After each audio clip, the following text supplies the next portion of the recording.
Hello YouTube, this is Goddard Radio Moscow here again with another beer review for you today. Now for this one I'm going to do another Scottish one, and this is a brewery that's fairly local to me here in Aberdeen. I've done two beer reviews from them so far. The Empire, which was a nice sort of dark bready bitter with a good bit of spice in there actually, and I also did the Wild Rhino, which was a nice kind of blonde beer, a very summery one, that one I have to say. Really good for, I would say really good for drinking out on a nice warm summer's day. But today we're going to revisit the Burnside Brewery and I'm going to review the Mad Dogz IPA for you. Quite interested to try this one and see what it's like. But anyway, as is usual with my beer reviews, I'll just take you through a little bit of a history of the brewery, and for the benefit of those of you watching outside of Scotland, I'll just describe where exactly in the country this is and tell you a little bit about the local area as well. But as I always say, if you are simply just interested in the tasting of this beer, then feel free to fast forward towards the latter part of the video and you will catch that particular segment. But anyway, this is another one of the very new Scottish craft breweries that have popped up in recent years with their booming Scottish craft brewing. Scottish craft brewing is actually standing up very well in the world. The beers themselves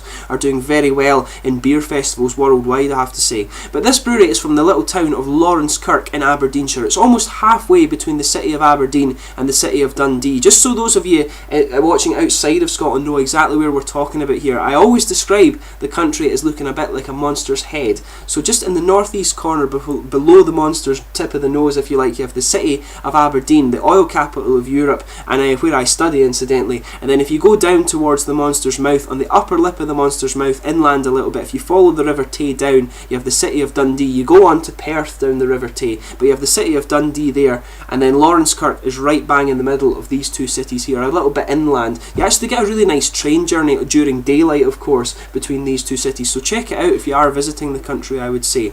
But as you would expect with a brewery, this is another one. They say it took quite a while for them to get set up and do their training, waiting for their equipment to arrive and then assembling it all and things like that. As you can imagine, I'm sure, putting together a brewery is a very challenging exercise, but their initial capacity was only 2.5 barrels, and with this they trialled their first batches and waited for their first tasting, and they officially launched the brewery with 3 beers being presented at the 24th Great Grampian Beer Festival in Aberdeen in June 2010. And the Empire beer, which I reviewed for you before, was actually voted as the second best beer of the festival in the People's Pint category. A very good achievement, I have to say, and I did quite enjoy that beer. A nice sort of spicy bitter, as I said. But since then they've steadily built up a network of pubs who sell their beers throughout Scotland, England and Northern Ireland. And I'll put the brewery website in the description for you as well, and you can have a little look. They've got a really good part of the website describes their brewing process here, and I've just sort of summarised that for you here.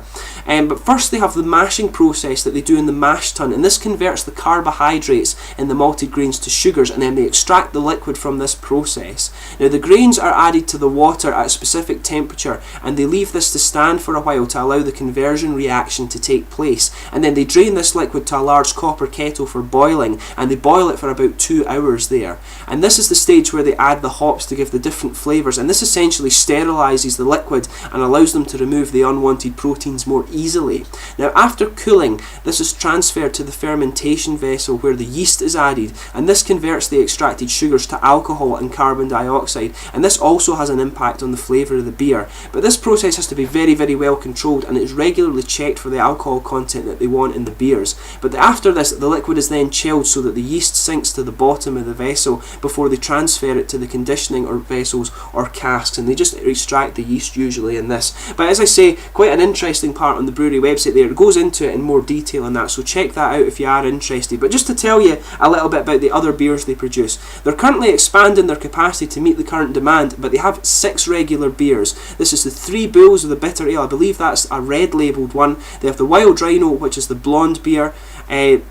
They have the Black Cats, which is the mild dark ale. I think that's the purple label one. They have Golden X, which has an orange label. This is a bitter ale. And of course they have this one, the Mad Cats. And they've also very recently actually added a stout called Stealth, which is meant to be quite nice actually. Hopefully I can get a hold of that and review it for you at a later date. But let's get on to the tasting of this beer itself. I'll just bring up the camera and make sure you can have a little look at this here. It's the standard the standard Burnside Brewery artwork there. I'm stuttering a little bit with my cold that I've had recently actually, but they've changed the artwork on these a little bit. They never used to have the sort of white outline on these. The Burnside, the Empire Burnside beer that I had for you originally was in a half litre bottle, but it had the it didn't have this sort of white outline here that you have and it's quite interesting. It says here on the bottom, it bites. But there's a little bit of a product description on the back. It says, Mad Dogz is a beautiful IPA style beer with a taste and character of its own. Light and easy drinking, this craft brew ale quenches the thirst of even the maddest dog. The marriage of Fugal, Styrian, Golding hops is evident, but it is well balanced by malt throughout, and the lingering finish is delightfully bitter and hoppy. Try it yourself, we think you'll agree, it's a dog's life. Mad Dogz goes great with spicy Indian curry or Mexican chili, or why not enjoy it with fish and chips? It bites. So yeah, there's the little description for it on there, and it has a little bit of a profile on the back there. So if you get these beers, definitely just take a little look at that. You'll see it's 1.3 units. It's 3.8%, sorry, IPA this one. But let's get this guy out and get on with the tasting. Let's get this guy open. This one, of course, just the standard plain bottle cap from the Burnside Brewery there. But let's get this guy out and get on with the tasting. As I said, this one's got Fugal, Syrian Goldings and Cascade hops in it, and they recommend this goes with spicy food. Just sugar up the last little bit here. See if I can get a head on this one. Just a very, very thin head forming up there, I have to say. Yeah, as you can see, it's a nice sort of coppery amber colour, I would say. I was expecting it to be a little bit sort of redder than that, I would say, but nice sort of coppery amber colour there. As you can see, the head on there is just fading to a very, very thin layer. As you see, it's a little bit hazy actually. Even if I wipe the glass, you can see my fingers through it a little bit, but there is just a slight haze to it, I would say. In terms of the aroma for this one, it's quite unusual actually. It's got quite a sort of a nice sort of fruity element to it, I would say. Really nice. It's a fairly mild nose, but it does have a nice underlying sort of brown sugary malt, I would say. There's a nice little hint of citrus to it as well, and some bready malts in there too, but I'm getting some sort of grassiness to it as well. And also the brown sugar in this one's actually quite a bit more prominent. Usually I found with the beers before, their noses are quite mild from the Burnside beers, but this one's got a bit of a stronger nose actually. Yeah, fairly nice, a really nice sort of IPA smell to it, this one. But let's give this guy a taste and see how we get on here. And first tasting, I would say this tastes more like a bitter than an IPA.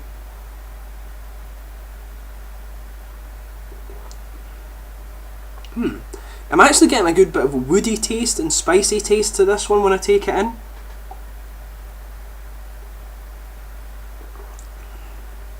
But yeah, I'm picking up some kind of caramel malt in the middle there. The citrus elements to it are very light. As I say, this isn't what I would expect from an IPA. This strikes me as more of a bitter, to be honest.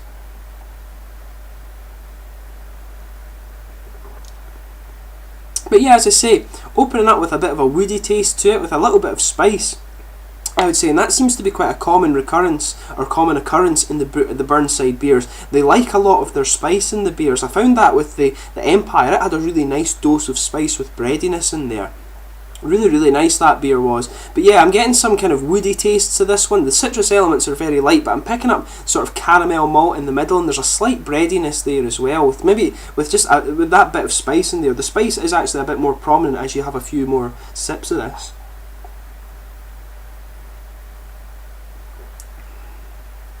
But yeah, on the finish as well, it's kind of bitter and woody. I would say the citrus in it isn't very prominent at all, which I'm quite surprised with when it comes to the hops that they've used in this one.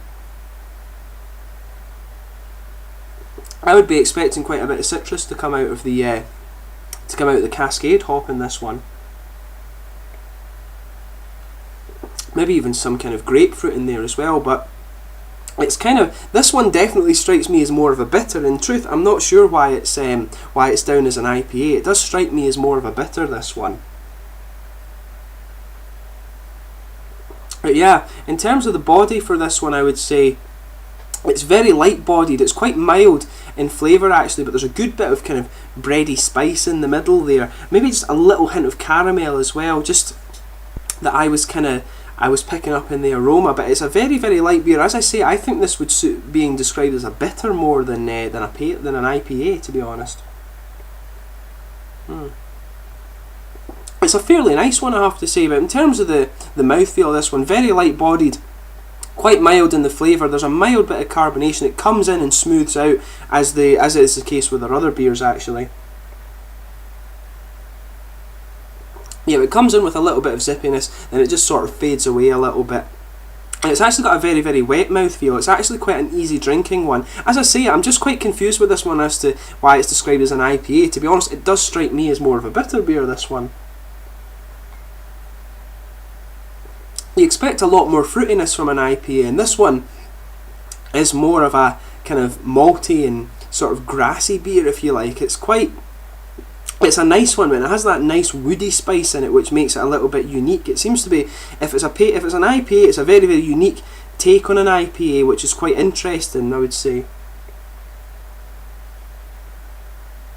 But yeah, this is an interesting one, I would say. If you get the chance, give it a try and see what you think of it yourself. As I say, I'm quite confused as to why it's an IPA rather than a bitter, to be honest. It seems to me, it has the characteristics of a bitter, and in that category it's fairly nice. As an IPA, I'm not quite sure. Maybe they're going for a sort of unique taste on the IPA here, but it is quite interesting. It has that nice woody and spicy element to it, just the little hints of citrus actually, and it smells of some caramel, but I'm not really picking up the caramel, I would say, with this one. And it's got a nice bitter and woody spicy finish on the end of it there, and just a little bit of breadiness in the middle as well. You know, as I say, to me it more ticks the boxes of a bitter than an IPA, but it's interesting anyway, and I hope this beer review has been informative for you. I would say to you, if you get the chance, go and try the beers. I really like the Wild Rhino one actually, a really nice summer drinking beer, but the Empire is a really good one as well. But this one is a very unique take on an IPA, but I would say, to be honest, I've said quite a few times,